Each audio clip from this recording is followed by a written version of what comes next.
بسم اللہ الرحمن الرحیم۔ سنی اتحاد کونسل یعنی پاکستان تحریک انصاف کے لیے بڑی اور اچھی خبر یہ ہے کہ انہیں الیکشن کمیشن آف پاکستان نے بالآخر ایک پارٹی کے طور پر تسلیم کر لیا ہے۔ یعنی سنی اتحاد کونسل جو ہے وہ اب ایک پارلیمانی جماعت جو ہے وہ کہلائے گی۔ اس کا مطلب یہ ہوا کہ ان کی جو حیثیت تھی کہ جی وہ ایک پارٹی کے ممبران ہیں، آزاد ممبران نہیں ہیں، تو وہ والا معاملہ جو ہے الیکشن کمیشن نے آج باقاعدہ اس کا نوٹیفیکیشن جاری کیا ہے اور سنی اتحاد کونسل کو پارٹی کے طور پر ایکسیپٹ کر لیا ہے۔ اور ایک پوری انہوں نے آج قومی اسمبلی میں جتنے بھی اراکین تھے ان کی پوری فہرست اور پارٹی پوزیشن جاری کی ہے، جس کے تحت سنی اتحاد کونسل جو ہے وہ 82 سیٹوں کے ساتھ قومی اسمبلی میں دوسری بڑی جماعت جو ہے، سنگل لارجسٹ پارٹی اگر کہا جائے تو وہ دوسری بڑی جماعت جو ہے وہ ابھر کر سامنے آئی ہے۔ اب اس میں لیکن وہ جو آپ نے سنا ہے نا ایک محاورہ کہ وہ دودھ دینا اور دودھ میں مینگنا ڈال دینا، دودھ دینا پر دودھ میں مینگنا ڈال دینا، تو وہ یہی والا کام جو ہے یہاں پر کیا ہے الیکشن کمیشن نے۔ الیکشن کمیشن جس کا کہ کردار جو ہے وہ پورے الیکشن میں ہم نے دیکھا کہ وہ مشکوک رہا اور ایک پورا جانبدارانہ معاملہ جو تھا، وہ جانبدارانہ رویہ اور جانبدارانہ پالیسی جو تھی وہ پورے الیکشن پروسیس میں اور اس کے بعد بھی، یعنی پری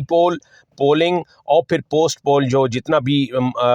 عرصہ تھا، ان تمام عرصے میں پاکستان تحریک انصاف کے خلاف الیکشن کمیشن کا معاندانہ رویہ جو تھا وہ رہا تھا۔ اور اس کی مثال جو ہے وہ یہ آج بھی ہے کہ انہوں نے جب تک جو سیٹیں تھیں یعنی ریزرو سیٹیں تھیں جو کہ تمام جماعتوں کو ملنی تھیں، یہ 60 نشستیں تھیں قومی اسمبلی میں خواتین کی اور 10 نشستیں جو ہیں وہ مخصوص ہیں مائنورٹیز کی، اور یہ ان کو الاٹ کی جاتی ہیں جو کہ جتنا بھی یعنی کہ ریپریزنٹیشن ہوتی ہے قومی اسمبلی میں، یعنی جتنے ممبران آپ کے حصہ بقدر جثہ کے مصداق جتنے بھی ممبران آپ کے ہوں گے اسی ریشو کے ساتھ آپ کو یہ دے دی جاتی ہے، مخصوص نشستیں آپ کو الاٹ کی جاتی ہیں۔ اب یہاں پر ہوا یہ کہ جب تک مخصوص نشستیں تمام کی تمام نہیں بانٹ دی گئیں، اس وقت تک الیکشن کمیشن نے سنی اتحاد کونسل کو پارلیمانی جماعت کے طور پہ تسلیم ہی نہیں کیا، اور اسی وجہ سے تسلیم نہیں کیا کہ وہ چاہتے تھے کہ ان کو ایک بھی نشست نہ ملے۔ اور اب جب تمام نشستیں جو ہیں وہ یعنی 70 کی 70 مخصوص نشستیں جو ہیں وہ بانٹ دی گئیں دوسری پارٹیوں میں، تو اب وہ کہتے ہیں کہ جی یہ سنی اتحاد کونسل جو ہے یہ بالکل ایک پارلیمانی جماعت ہے، ہم اسے ایک جماعت کے طور پہ تسلیم کرتے ہیں۔ یہ ایک بہت بڑا جو ہے وہ مذاق ہے، بہت بڑا دھوکہ ہے، اور یہ جسے کہتے ہیں نا آنکھوں میں دھول جھونکنا بھی محاورہ شاید یہاں فٹ نہیں بیٹھے گا۔ یہ تو سیدھا سیدھا جو ہے نا وہ آپ کا جو حق ہے، یعنی جو پارلیمانی جماعت کا ایک حق ہوتا ہے کہ اس کو جتنی اس کی تعداد ہے اسی تناسب سے اس کو مخصوص نشستیں دی جائیں، وہ والا حق جو ہے یہ سنی اتحاد کونسل کو یعنی کہ پاکستان تحریک انصاف کو نہیں دیا گیا۔ اور اب تمام نشستیں بانٹنے کے بعد وہ کہتے ہیں کہ جناب جی آپ بالکل یہ پارٹی پوزیشن ہے اور آپ جو ہے وہ دوسری بڑی جماعت ہیں، دوسری بڑی جماعت تسلیم کر رہے ہیں، لیکن نشست ایک بھی نہیں ہے۔ اب ذرا میں آپ کو یہ جو انہوں نے ٹیبل جاری کیا ہے آج، یہ پورا ایک انہوں نے پارٹی پوزیشن جو ہے یہ جاری کی ہے، یہ میں آپ کو بتاتا ہوں کہ اس میں کتنی مضحکہ خیز جو ہے فگرز جو ہیں وہ ابھر کر سامنے آئے ہیں۔ اس کی وجہ یہ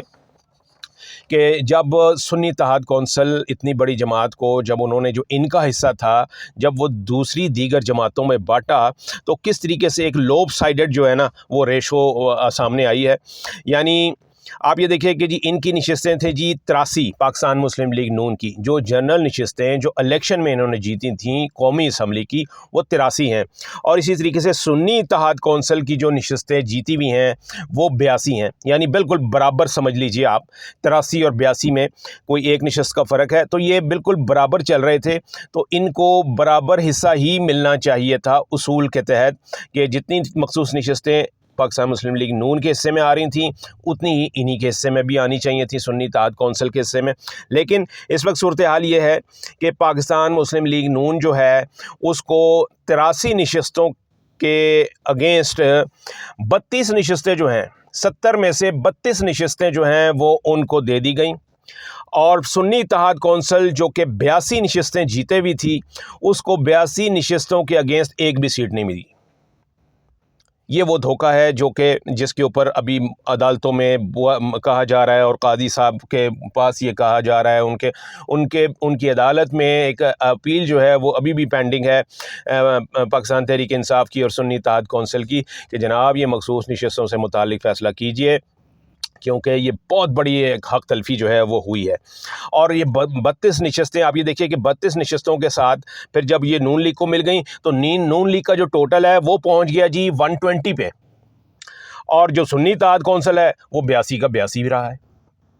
باوجود اس کے کہ ان کا ٹوٹل جو ہے وہ برابر ہونا چاہیے تھا۔ تو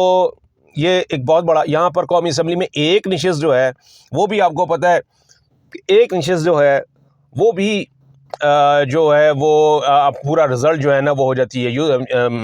جو جمالی صاحب تھے، ظفر اللہ خان جمالی، وہ جب وزیر اعظم بنے کاف لیگ کے دور میں، تو اس وقت وہ ایک ووٹ سے وزیر اعظم، ایک ووٹ ان کا صرف زیادہ تھا، جس کی وجہ سے وہ وزیر اعظم، یعنی ایک ووٹ کی بھی اتنی اہمیت ہوتی ہے کہ اگر معاملہ ٹائی ہو رہا ہو تو وہ ایک ووٹ جو ہے انتہائی قیمتی ہوتا ہے۔ تو یہاں تو 32 کے 32 نشستوں کا جو فرق ہے وہ انہوں نے ڈال دیا۔ اچھا، اس سے زیادہ مذاق دیکھیے، یہ جو نشستیں ہوتی ہیں یہ صوبہ وائز بھی ڈیوائیڈ ہوتی ہیں، یعنی آپ نے قومی اسمبلی سے اگر جیسے کہ پاکستان پیپلز پارٹی نے صوبہ سندھ سے سب سے زیادہ نشستیں جیتی ہیں، تو صوبہ سندھ میں ان کو سب سے زیادہ مخصوص نشستیں جو ہیں وہ پیپلز پارٹی کو ہی ملیں گی، اور جیسا کہ اس میں ہوا بھی ہے۔ اب دیکھیے کے پی کے میں کیا صورتحال ہوئی ہے، کیونکہ کے پی میں سب سے زیادہ نشستیں جو تھیں، کلین سویپ کیا تھا ایک طرح سے، جو 2/3 میجورٹی لی ہے وہ سنی اتحاد کونسل نے یا کہ پاکستان تحریک انصاف نے لی۔ اب وہاں پر جو مخصوص نشستیں تھیں اس میں دیکھیے کتنا مذاق ہوا ہے کہ پاکستان پیپلز پارٹی پارلیمنٹری جو پاکستان مسلم لیگ نواز ہے، انہوں نے کے پی سے صرف 3 MNA جیتے ہیں، 3 MNA جیتے ہیں پاکستان مسلم لیگ نون کے، اور مخصوص نشستوں میں ان کو کے پی سے ان کو 5 نشستیں دے دی گئی، ہے نا مذاق یہ، یعنی کہ آپ کی جو اوریجنل نشستیں ہیں وہ 3 ہیں، اس کے اگینسٹ آپ کو کوٹا ملنا چاہیے تھا، تو ان 3 نشستوں کے اگینسٹ آپ کو 5 نشستیں جو ہیں وہ مخصوص نشستیں مل گئیں۔ اسی طریقے سے آپ دیکھیے کہ پاکستان پیپلز پارٹی جو ہے، جنہوں نے صرف ایک نشست جیتی ہے کے پی سے، صرف ایک نشست جیتی ہے کے پی سے، اور ان کو جو ہے وہ کے پی سے 2 مخصوص نشستیں مل گئی ہیں۔ ہوتا یہ ہے کہ جنرل نشستیں آپ کی جتنی زیادہ ہوں گی، جنرل نشستیں 336 کے قریب ہیں، تو ان 336 نشستوں میں سے جو ہے وہ 336 نشستیں جنرل اور 70 نشستیں مخصوص، تو ان 336 میں سے یعنی جو آپ کو جو کوٹا ملتا ہے مخصوص نشستوں کا، وہ آپ کی جیتی ہوئی جنرل نشستوں سے ظاہر ہے کہ کم ہوتا ہے، کیونکہ وہ نشستیں کم ہیں۔ یہاں پر صورتحال یہ ہے کہ چونکہ یہاں پر سب سے زیادہ نشستیں جو ہیں وہ بنتی تھیں کے پی میں پاکستان تحریک انصاف کی، سنی اتحاد کونسل کی، ان کو تو دی نہیں، تو وہ نشستیں اتنی زیادہ ہو گئیں وہاں پر کہ جس نے ایک نشست بھی جیتی ہوئی ہے، جس نے 2 نشستیں بھی جیتی ہوئی ہیں، اس کو بھی انہوں نے کہا جی آپ 3 لے لیں، آپ 4 لے لیں، آپ کو 3 میں، اس طریقے سے جو ہے نا یعنی کہ بندر مار جو ہے وہ کی گئی ہے، اور جو کہ سنی اتحاد کونسل کے ساتھ ایک بہت بڑا دیکھا جائے تو ایک بہت بڑا وہ ہے، ایک مذاق ہے، ناانصافی ہے، ان کے ساتھ ان کی حق تلفی ہوئی ہے، اور یہ معاملہ جو ہے، یہ مسئلہ یہ ہے کہ یہ معاملہ جو ہے عدالت میں پینڈنگ ہے، اور قاضی فائز عیسیٰ صاحب جو ہے وہ اس درخواست کو ابھی فکس ہی نہیں کر رہے اس سماعت کے لیے۔ بیرسٹر گوہر جو ہیں وہ ہمارے سامنے جا چکے ہیں، کئی بار انہوں نے ارلی ہیئرنگ کی اپلیکیشن دی ہے چیف جسٹس کو کہ جناب یہ ہمارا معاملہ ہے، اس کو بتائیے، اس پہ کوئی فیصلہ صادر کیجئے، ہماری اپیل ہے، وہ اپیل سماعت کے لیے مقرر ہی نہیں کی جا رہی۔ یعنی اس طرح کا ایک نیکسس بنا ہوا ہے کہ پاکستان تحریک انصاف کو بالکل جو ہے نا وہ یعنی کہ دوڑ سے باہر رکھنا ہے، تو یہ ساری اسی کی چل رہی ہیں، اسی کا سیکوینس ہے، اور اس میں آپ سب سے بڑی مثال یہی دیکھ لیجئے کہ آج اتنے عرصے کے بعد الیکشن ہونے کے اور مخصوص نشستیں جب مکمل ہو گئیں، الاٹ ہو چکی، سب کو بانٹ دی گئیں، اس کے بعد کہتے ہیں کہ جناب آئیے آپ کو ہم ایک پارلیمانی پارٹی کے طور پر تسلیم کرتے ہیں، اور آپ جو ہیں وہ پارلیمنٹ میں یعنی قومی اسمبلی میں آپ دوسری بڑی جماعت ہیں، اور جہاں تک مخصوص نشستوں کی بات ہے تو وہ تو ہم بانٹ چکے ہیں۔